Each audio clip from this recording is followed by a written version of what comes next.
민두식 회장이 사라졌다. 그 한 줄의 보도는 대한민국 재계를 충격 속에 빠뜨렸다.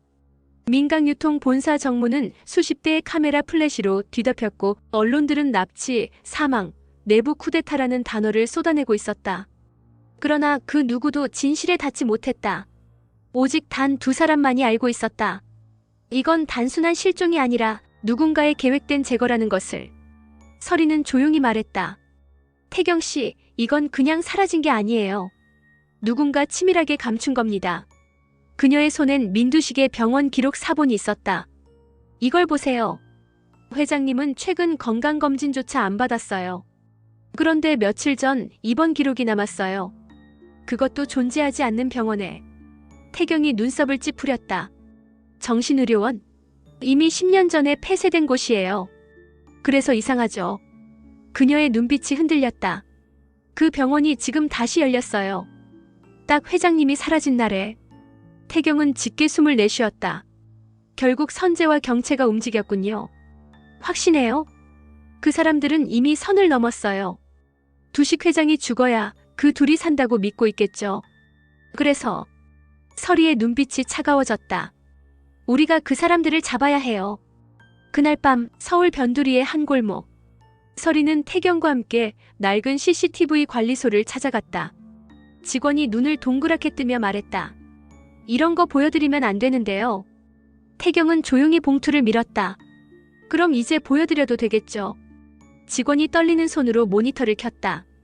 영상 속 검은 승용차 한 대가 병원 입구에 멈췄다. 그 안에서 내린 두 명의 남자. 그리고 뒷좌석에서 끌려 나온 사람 민두식이었다. 서리가 손으로 입을 막았다. 저거 회장님이에요. 태경이 눈을 가늘게 떴다. 차량 번호를 확대해요. 영상이 멈췄다. 번호판에는 희미하게 45무 1313. 태경이 중얼거렸다. 민강계열사, 법무팀 차량이야. 서리의 손이 떨렸다. 김선재. 그녀의 눈빛이 번쩍였다. 그 사람 회장님을 납치했어요. 아니요. 혼자가 아니에요. 무슨 뜻이에요? 그 차 원래 경채 씨 전용 차량이에요. 서리는 숨을 삼켰다. 경채 씨도. 둘이 짰어요. 이건 완벽하게 짜인 그림이에요. 태경 씨. 네. 이제 그 둘을 감시합시다. 감시? 그래요. 직접 덤비면 증거를 지워요. 우린 그림자처럼 붙어야 해요. 며칠 뒤 민강빌딩 21층. 경채는 넓은 집무실 한가운데서 손끝을 움켜쥐었다. 서류 위에는 김선재가 건넨 서류 한 장이 있었다. 유원장 수정본 민두식 사후 경영권 승계안. 그녀는 숨을 삼켰다. 이걸 진짜로 제출할 거예요? 선재는 미소를 지었다. 이제 돌이킬 수 없죠. 이미 언론은 움직였고 이사회도 반쯤 내 손 아니에요. 하지만 경채 씨, 이제 후회할 단계는 지났어요. 당신이 나랑 같은 편이 되기로 한 순간 이건 공범의 선택이 된 겁니다. 선재 씨. 겁나요? 그 사람이 꿈에 나와요. 누가요? 아버지요. 날 붙잡고 목을 조르면서 네가 나를 묻었지라고 그럽니다. 그녀는 숨을 몰아쉬었다. 난 이제 제정신이 아니에요. 그는 그녀의 턱을 들어 올렸다. 정신 차려요. 우리 지금 세상을 잡을 수 있어요. 그깟 꿈 따위에 흔들리면 우린 그냥 끝장이에요. 선재 씨, 당신은 두렵지 않아요? 그의 미소는 서늘했다. 두려움은 약자들의 사치예요. 그러나 그들의 대화는 이미 누군가의 귀에 들어가고 있었다. 민강빌딩 옥상에 설치된 고성능 도청 장비. 그 옆에서 태경이 이어폰을 빼며 말했다. 확실하죠? 둘이 공모했어요. 그래요. 서리가 고개를 끄덕였다. 이제 우리도 판을 벌릴 때예요. 어떻게 해요? 그들이 아버지를 숨긴 곳, 그 병원으로 가야 해요. 위험합니다. 태경 씨. 그녀의 목소리가 낮게 떨렸다. 회장님은 제게 아버지 같은 분이었어요. 그분이 날 믿어줬어요. 난 그 믿음을 지켜야 해요. 태경은 고개를 숙였다. 좋아요. 그럼 같이 갑시다. 끝까지. 그 시각 경채는 꿈속에서 다시 아버지를 보았다. 짙은 안개 속 민두식이 그녀를 향해 걸어왔다. 경채야. 아버지. 왜 그랬니? 왜 나를? 아니에요, 아버지. 전 그런 적 없어요. 거짓말 하지 마. 넌 이미 날 묻었어. 그의 손이 목을 조였다. 이제 내가 그 자리에 갈 차례야. 싫어요. 아버지 그만. 그녀가 비명을 질렀다. 순간 눈을 떴다. 심장이 미친 듯이 뛰고 있었다. 악몽이야 꿈이야. 하지만 손끝이 떨리고 있었다. 그녀는 핸드폰을 들었다. 선재 씨 회장님 살아있어요? 그의 목소리가 낮게 웃었다. 왜요? 혹시 불안해요? 내가 그분을 본 것 같아요. 그건 환각이에요, 경채 씨. 양심이 만들어낸 환영. 이제 진짜 현실에 집중합시다. 뚝. 전화가 끊겼다. 경채는 눈을 감았다. 아니야. 이건 현실이야.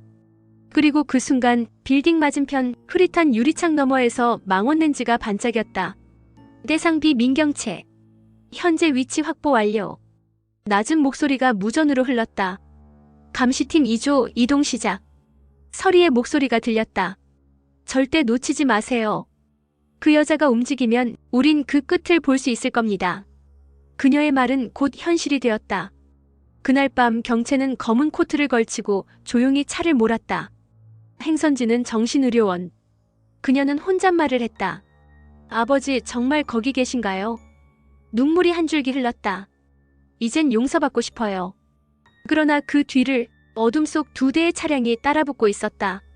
백설이와 문태경, 그리고 그들의 감시조였다. 대상 이동 중. 방향은 동북쪽 외곽. 정신병원 맞습니다. 태경이 중얼거렸다. 설혜 씨 준비됐죠? 그녀는 고개를 끄덕였다. 이번엔 반드시 끝내야 해요. 새벽 2시 바람은 차갑고 고요했다. 안개가 깔린 산길을 따라 검은 세단 한 대가 느리게 움직이고 있었다. 운전대에 앉은 경채의 손끝이 하얗게 굳어 있었다. 아버지 제발 살아계셔야 해요. 그녀의 시선은 앞만 향해 있었지만 눈빛은 흔들리고 있었다. 길가엔 낡은 간판 하나가 세워져 있었다. 정신의료원 폐쇄 중. 그녀는 브레이크를 밟았다. 여기야. 차에서 내린 경채의 하이힐이 자갈을 밟는 소리가 어둠을 가르며 울렸다. 문은 굳게 잠겨 있었지만 누군가 이미 따놓은 듯 미세한 틈이 있었다. 그녀가 천천히 문을 밀자 낡은 철문이 끼익 소리를 내며 열렸다. 어둠 속에서 한 줄기 불빛이 깜빡였다. 누구 있어요? 그녀의 목소리는 떨렸지만 대답 대신 스산한 웃음소리가 돌아왔다. 오셨네요, 민경채 부사장님. 경채의 눈이 번쩍였다. 누구죠? 어둠 속에서 천천히 걸어 나오는 남자. 그 얼굴은 낯설지만 그 목소리는 익숙했다. 회장님을 모시던 사람입니다. 그분이 여기 계신가요? 네. 하지만 이미 다른 세상에 가까워지고 있죠. 뭐라고요? 그 남자가 손을 내밀었다. 이쪽으로 오시죠. 직접 보셔야 할 겁니다. 그녀는 따라 들어갔다. 복도는 긴 그림자와 소금기 섞인 냄새로 가득했다. 벽에는 격리병동이라는 팻말이 붙어 있었다. 그녀가 문틈으로 안을 들여다보는 순간 그 안에서 희미한 신음소리가 들렸다. 흐그. 그녀의 눈이 커졌다. 아버지. 철창 너머로 보인 건 피로 얼룩진 침대 위에 민두식이었다. 그의 손에는 아직도 쇠사슬이 채워져 있었다. 아버지. 그녀가 소리쳤다. 그 순간 어딘가에서 플래시가 번쩍였다. 사진 확보. 대상 비병원 내 진입 확인. 멀리서 무전이 울렸다. 어둠 속 태경과 설이가 숨을 죽이고 있었다. 지금이에요. 그녀가 회장님을 찾았어요. 대기하세요. 누가 움직이는지 봐야 해요. 경채는 눈물을 쏟으며 두식의 옆으로 다가갔다. 아버지 왜 이런 곳에? 그의 눈이 천천히 떠졌다. 경채야 너냐? 아버지 저예요. 이제 괜찮아요. 제가 데려갈게요. 그가 미약하게 웃었다. 그놈 선재가. 네 알아요. 이제 제가 막을게요. 막는다고? 넌 이미 그놈과 같은 편이잖아. 그녀의 눈이 흔들렸다. 아버지 전. 변명하지 마. 그의 손이 그녀의 손목을 잡았다. 너희 둘 나를 죽였잖아. 그런 말 하지 마세요.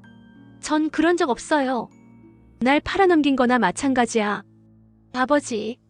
그녀의 눈물방울이 그의 손등 위에 떨어졌다. 전 정말 몰랐어요. 그 사람 이렇게까지 할 줄은 몰랐어요. 그의 손이 힘없이 떨어졌다. 늦었어. 이미 다 늦었어. 그 순간 복도 끝에서 발소리가 들려왔다. 무거운 구두 소리. 경채가 고개를 들었다. 어둠 속에서 김선재가 천천히 나타났다. 찾으셨네요, 경채 씨. 그녀의 얼굴이 하얗게 질렸다. 선재 씨 왜 여기 있어요? 왜긴요. 당신이 나한테 그랬잖아요. 아버지를 직접 보겠다고.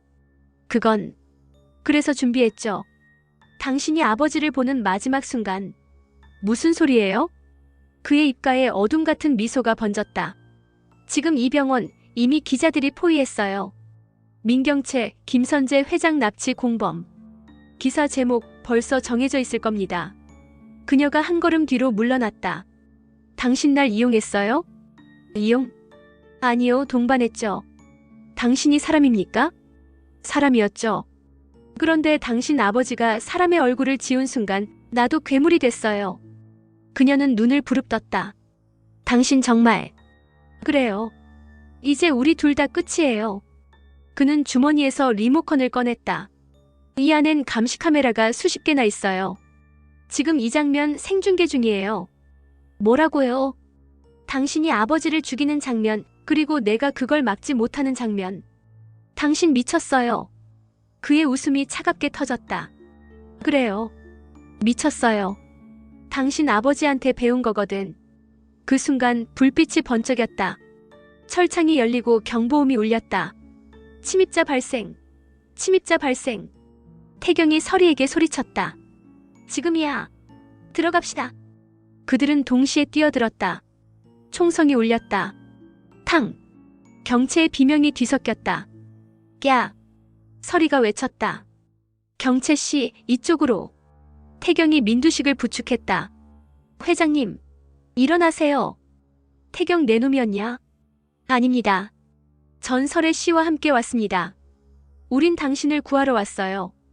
그런 놈이 아직 있구나. 그의 입가가 미약하게 떨렸다. 총구가 그들을 향했다. 멈춰. 김선재의 눈빛은 불타고 있었다.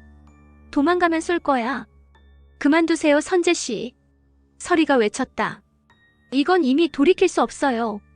돌이킬 수 없다고? 난 이미 그 선을 넘었어. 그의 손끝이 방아쇠 위에서 떨렸다. 회장님은 여기서 끝나야 해. 그래야 이 지옥이 멈춰. 그 순간 경채가 몸을 던졌다. 안 돼, 선재 씨. 탕. 시간이 멈춘 듯 고요했다. 피가 천천히 바닥에 떨어졌다. 그녀가 선재의 품 안으로 쓰러졌다. 경채 씨. 그녀의 입가에서 피가 번졌다. 선재 씨 이제 그만. 왜 날 막아? 이건 복수가 아니라 저주예요. 그녀의 손이 힘없이 떨어졌다. 안 돼, 안 돼. 선재의 절규가 병원 전체를 뒤흔들었다. 멀리서 들려오는 경찰차 사이렌. 태경이 서리를 붙잡았다. 나가요, 지금. 그녀가 고개를 돌렸다. 선재 씨는요? 끝났어요. 아니요, 끝이 아니에요. 그 사람 아직 살아있어요. 그 사람 안엔 미친 복수가 아니라 버려진 아이의 울음이 있어요. 그녀는 잠시 그를 바라보다가 조용히 말했다. 태경 씨, 회장님을 부탁해요. 설혜 씨, 무슨 짓을 하려는 거예요? 마지막 이야기를 해야 해요. 그녀는 총을 든 선재에게 다가갔다. 싸늘한 병원 복도. 총성의 여운이 아직도 공기 속을 떠돌고 있었다. 피비린내 그리고 빗방울처럼 떨어지는 슬픔의 냄새. 서리는 천천히 걸었다. 그녀의 구두 소리가 울릴 때마다 선재의 손이 미세하게 떨렸다. 그의 눈앞엔 피투성이가 된 경채가 있었다. 그녀의 입술이 마지막으로 움직였다. 선재 씨 제발. 그 말은 끝내 완전한 문장이 되지 못했다.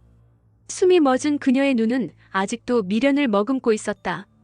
선재는 손끝을 떨며 속삭였다. 이건 아니야, 이렇게 하려던 게 아니었어. 그 순간 서리가 그의 앞에 섰다. 당신이 한 짓이에요. 그의 눈빛이 흔들렸다. 날 비난하려고 왔어요? 아니요. 당신이 얼마나 무너졌는지 마지막으로 봐주러 왔어요. 그만둬요. 당신이 뭘 안다고. 알아요. 그녀의 목소리는 떨렸지만 단단했다. 당신이 얼마나 외로웠는지, 얼마나 인정받고 싶었는지, 그걸 이용한 사람이 누구였는지. 그가 이를 악물었다. 그만. 그런 말 하지 마. 민두식 회장이 당신을 버린 게 아니에요. 당신이 스스로 버린 거예요. 그의 눈에서 피눈물이 번졌다. 그 사람은 날 개로 만들었어. 복종하고 복수하고 명령만 따르게 했다고. 하지만 그 명령을 이행한 건 당신이었어요. 그녀는 한 걸음 더 다가섰다. 선재 씨, 이제 끝내요. 이제라도 사람으로 돌아와요. 그가 비웃었다. 사람으로? 난 이미 그 길을 잃었어. 아니요. 그녀의 눈에 눈물이 맺혔다. 아직 늦지 않았어요. 늦었어. 내 손에 묻은 피가 그걸 증명해. 그럼 그 피 제가 씻겨줄게요. 그녀가 천천히 손을 내밀었다. 제발 총 내려놔요. 잠시 정적. 그의 손끝이 미세하게 흔들렸다. 그는 낮게 중얼거렸다. 설혜 씨, 당신은 항상 날 그렇게 흔들었어요. 왜요? 당신이 말하던 정의, 그게 얼마나 잔인한 건지 몰랐거든. 정의는 잔인하지 않아요. 그래요. 정의는 잔인하지 않죠. 대신 정의는 사람을 죽이지요. 그의 눈빛이 일그러졌다. 당신도 결국 나랑 같아. 복수로 살아왔잖아. 아니요. 그래요. 당신, 백설이도 결국 태양을 삼켰어요. 그녀의 눈이 크게 흔들렸다. 그게 무슨 말이에요? 빛을 삼키면 어둠이 되는 법이죠. 그는 총을 뒤집었다. 총구가 그의 가슴을 향했다. 선재 씨. 그녀가 다가오자 그가 미소 지었다. 이제야 깨달았어요. 당신은 태양이었어요. 난 그걸 삼킨 그림자였고. 안 돼요. 괜찮아요. 이제 그림자는 사라질 때가 됐어요. 그가 방아쇠를 당겼다. 탕. 피가 벽에 튀었다. 서리의 비명이 병원 천장을 울렸다. 선재 씨. 그녀가 달려가 그의 몸을 안았다. 그의 손끝이 그녀의 볼을 스쳤다. 이제 회장님을 지켜요. 제발 눈 뜨세요. 당신이라면 할 수 있어요.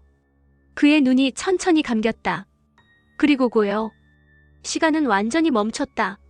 잠시 후 경찰들이 들이닥쳤다. 구급대원들이 피투성이 현장을 덮었다. 태경이 들어와 서리를 붙잡았다. 설혜 씨, 나갑시다. 그녀는 아무 대답도 하지 않았다. 그 사람 스스로 끝냈어요. 그녀는 천천히 일어났다. 그 사람 괴물이었지만 동시에 사람이었어요. 이젠 그 말 아무 소용 없어요. 아니요. 그 사람 마지막엔 사람으로 돌아왔어요. 그녀는 그 말과 함께 병원을 나섰다. 밖엔 어스름한 새벽이 내려앉아 있었다. 하늘 끝에 희미한 햇살이 스며들고 있었다. 그녀는 고개를 들었다. 회장님, 이제 나가요. 병원 밖 구급차 안. 민두식은 산소 마스크를 쓰고 누워 있었다. 그의 눈이 서서히 떴다. 설혜 살아있나? 그녀가 고개를 끄덕였다. 예, 회장님. 이제 안전해요. 그가 숨을 몰아쉬며 말했다. 그놈들 다 잡혔나? 경채 씨는 선재 씨를 막다가 총에 맞았어요. 그래, 그 아이는 결국 피 속에서도 피를 지켰구나. 회장님, 이제 쉬세요. 설이야. 네, 회장님. 이 모든 건 내 죄야. 그런 말씀 마세요. 민강유통 내가 만든 제국은 사람을 삼켜버렸어. 이젠 바꾸면 돼요. 전 그걸 위해 남았어요. 그가 미약하게 웃었다. 그래. 태양을 삼킨 여자. 그게 바로 너였구나. 그녀의 눈물이 떨어졌다. 아니요, 회장님. 저는 태양을 삼킨 게 아니라 그 빛을 잃지 않으려 한 여자일 뿐이에요. 이윽고 구급차가 출발했다. 멀어지는 병원, 그 옥상 위에는 한 장의 종이가 바람에 흩날리고 있었다. 민두식 유언장 원본. 글씨는 흐릿했지만 마지막 문장은 또렷했다. 민강유통의 진짜 후계자는 피로 물든 자식이 아니라 사람의 이름을 지닌 자에게로.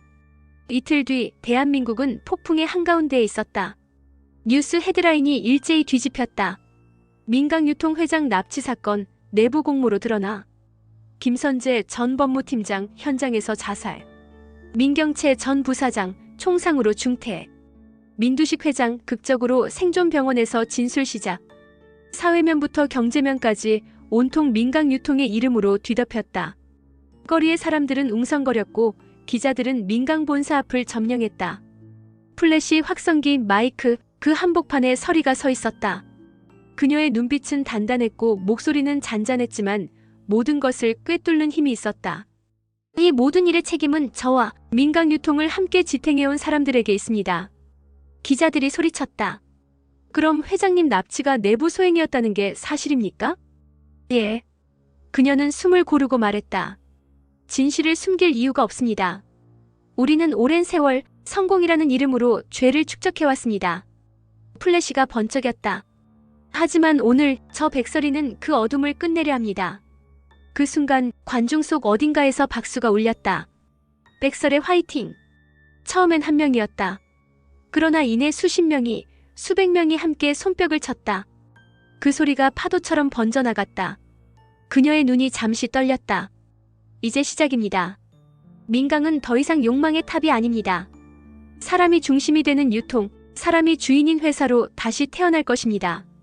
그 시각 민두식은 병실 창가에서 그 장면을 보고 있었다. TV 화면 속 딸 같은 서리가 마이크를 잡고 있었다. 그의 손이 천천히 떨렸다. 저 아이 결국 해냈구나. 공 실장이 조용히 물컵을 건넸다. 회장님, 이제 좀 편히 쉬셔야죠. 그가 웃었다. 편히? 난 평생 편할 날이 없었지. 이제는 마음 좀 놓으셔야죠.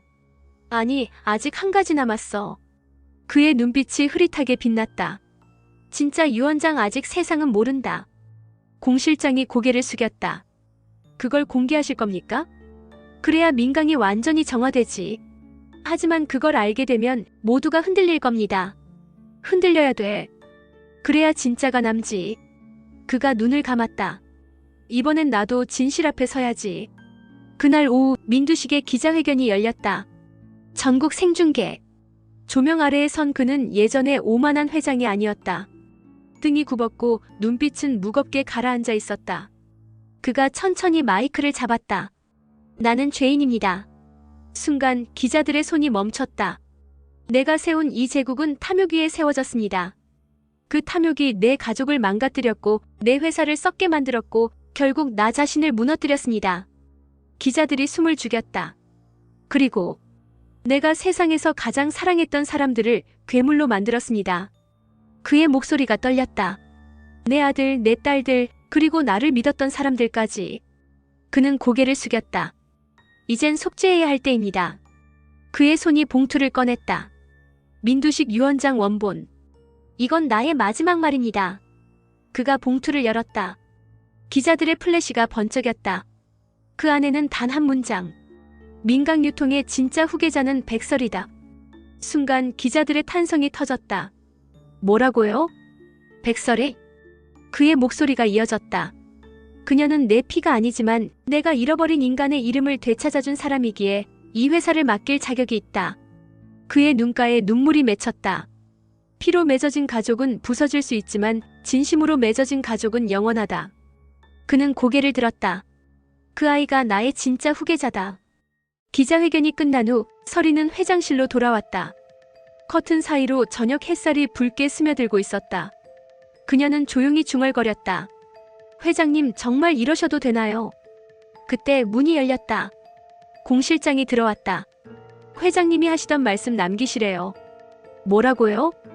공 실장이 서류 하나를 건넸다. 사람을 위한 유통 민강의 새 선언문. 그녀의 손끝이 떨렸다. 이게 회장님이 마지막으로 직접 쓰신 겁니다. 그녀가 천천히 펼쳤다. 그 안엔 단 한 줄이 적혀 있었다. 태양을 삼킨 자는 반드시 그 빛으로 세상을 덮어야 한다. 그녀의 눈에서 눈물이 흘렀다. 회장님. 그녀는 속삭였다. 이젠 제가 그 빛이 될게요. 하지만 세상의 모든 이야기가 해피엔딩으로 끝나는 건 아니었다. 한밤중에 민강빌딩 옥상. 공 실장이 휴대폰을 꺼내 들었다. 네, 보고 드립니다. 회장님 말씀대로 모든 준비 완료했습니다. 낮은 목소리가 들려왔다. 그 유 원장은 세상에 나가선 안 된다. 하지만 회장님께서 직접. 그건 명령이 아니다.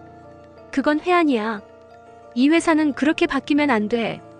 전화 너머에서 들려오는 목소리, 그 주인공은 다름 아닌 민두식이었다. 난 아직 죽지 않았어. 그의 눈빛이 다시 불타올랐다. 태양을 삼킨 건 서리가 아니라 나야.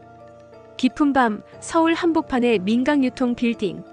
온 세상은 이미 민두식의 기자회견으로 뒤집혀 있었지만 그 거대한 건물의 꼭대기 불이 꺼지지 않은 단 한 층이 있었다. 민두식의 집무실. 그곳에는 아직 살아있는 그림자가 있었다. 한때 모든 것을 잃은 남자, 하지만 누구보다 집요하게 권력의 불을 끄지 못한 남자. 그가 의자에 앉아 있었다. 산소호흡기에 의지한 채 손에는 여전히 두꺼운 서류 뭉치가 들려 있었다. 그의 눈은 미친 듯이 반짝였다. 백설의 그 아이가 나를 이길 줄 알았겠지. 입가에 천천히 번지는 웃음. 하지만 태양은 오래 못 간다. 언제나 그림자가 삼켜버리지. 그 순간 문이 열렸다. 공 실장이 들어왔다. 회장님, 아직 그 말씀 취소하지 않으셨습니까? 취소? 그건 선언이지 진심이 아니야. 회장님. 그의 목소리가 낮게 깔렸다. 난 내 제국을 누구에게도 줄 생각이 없어. 그럼 왜 기자회견을? 연극이지. 세상이 잠시 속아주면 돼. 그는 천천히 몸을 돌렸다. 그 아이를 이용해서 민강의 이름을 다시 세운다. 그 다음엔 내가 돌아올 차례야. 공 실장의 눈이 흔들렸다. 회장님, 그건 너무 위험한 발언입니다. 위험? 이 제국을 세울 때 위험이란 말은 없었어. 세상은 착한 사람의 이름으로 포장된 악당이 다스려야 해. 하지만 설혜 씨는 진심으로 회장님을 믿습니다. 그래서 이용하기 쉽지. 그는 웃었다. 그 아이가 진짜 태양이라면 내가 다시 삼키면 돼. 같은 시각 설이는 회장실로 향하고 있었다. 한밤의 빗줄기가 창문을 때리고 그녀의 발걸음이 무겁게 메아리 쳤다. 이상하다. 그녀는 낮게 중얼거렸다. 누군가 아직 이 건물 안에 있어. 그 순간 엘리베이터 표시등이 깜빡였다. 피층 접근 중. 그녀는 경계했다. 누구죠? 아무 대답도 없었다. 엘리베이터 문이 열리고 그 안에서 공 실장이 나왔다. 설혜 씨. 공 실장님? 이 시간에 여긴 왜? 공 실장은 잠시 머뭇거렸다. 회장님이 살아계십니다. 그녀의 눈이 커졌다. 뭐라고요? 지금 위층에 계세요. 그럴 리가 없어요. 기자회견 후에. 그건 가짜였어요. 그녀의 숨이 막혔다. 지금 모든 걸 되돌리시려 합니다. 회장님은 아직 제국을 놓지 않으셨어요. 그녀는 주먹을 쥐었다. 그럼 이제 제가 막아야겠네요. 공 실장이 고개를 숙였다. 부탁드립니다. 전 이번만큼은 회장님 편에 설 수 없습니다. 그녀는 미소 없이 말했다. 이젠 누구의 편도 아니에요. 이건 제 싸움이에요. 회장실 문이 열렸다. 짙은 어둠 속 민두식의 실루엣이 천천히 돌아섰다. 왔나 설이. 그녀의 눈빛은 흔들림 없이 차가웠다. 회장님, 그만 멈추세요. 멈춰. 넌 그럴 자격 없어. 전 회장님의 유언을 지키고 있습니다. 그건 유언이 아니야. 그가 탁자를 내리쳤다. 그건 약한 척하는 쇼였어. 민두식은 절대 무릎 꿇지 않아. 그녀의 목소리가 낮게 울렸다. 그래서 가족이 다 무너진 겁니다. 그가 눈을 부릅떴다. 뭐라고? 당신은 태양이 아니라 모든 걸 불태운 불꽃이었어요. 가족도 사랑도 인간도. 감히. 전 그 불을 끌어왔어요. 그녀가 걸어왔다. 그의 손이 총기함으로 향했다. 가까이 오지 마. 쏘세요. 뭐? 쏘세요, 회장님. 그게 당신의 방식이니까. 너 지금 날 시험하나? 아니요. 당신이 진짜 괴물인지 아직 인간의 흔적이 남아있는지 확인하려는 겁니다. 그의 손이 떨렸다. 넌 날 이길 수 없어. 전 싸우러 온 게 아니에요. 당신을 용서하러 왔어요. 용서? 그 누구도 당신을 용서하지 않았죠. 그래서 당신은 끝까지 싸웠어요. 그런데 이제는 그 싸움 끝내야 합니다. 그녀가 천천히 다가갔다. 그의 눈이 흔들렸다. 멈춰, 제발 더 오지 마. 괜찮아요. 이젠 빛이 올 거예요. 그 순간 창문 너머로 아침 해가 떠올랐다. 유리벽에 반사된 햇살이 두 사람의 얼굴을 비추었다. 민두식은 손에 쥔 총을 떨어뜨렸다. 이게 빛이냐? 네. 뜨겁구나. 그의 눈에 눈물이 맺혔다. 내가 평생 피했던 게 이거였구나. 그렇습니다. 회장님이 삼킨 태양이에요. 그는 웃었다. 그럼 이제 토해내야겠네. 그의 몸이 비틀거리며 쓰러졌다. 서리가 급히 달려가 그를 받쳤다. 회장님, 회장님. 그는 마지막으로 중얼거렸다. 이제 진짜 유언을 남길 시간이군. 무슨 말씀이세요? 그가 그녀의 귀에 속삭였다. 민강은 내 거다. 그 말과 함께 그의 숨이 멎었다. 며칠 뒤 민강유통 본사에는 새로운 간판이 걸렸다. 민강그룹 사람과 빛의 기업. 서리는 새 회장으로 취임했다. 수많은 기자 앞에서 그녀는 고개를 들었다. 이제 우리는 권력의 시대가 아니라 신뢰의 시대로 갑니다. 박수 소리와 카메라 셔터음이 동시에 터졌다. 그녀의 얼굴 위로 햇살이 내리쬐다. 그녀는 미소 지었다. 그 빛은 누구도 삼킬 수 없습니다. 그리고 멀리 하늘 위에서 한 줄기 햇살이 빌딩 유리벽을 타고 흘렀다. 그 빛 속에 민두식의 그림자가 천천히 사라지고 있었다.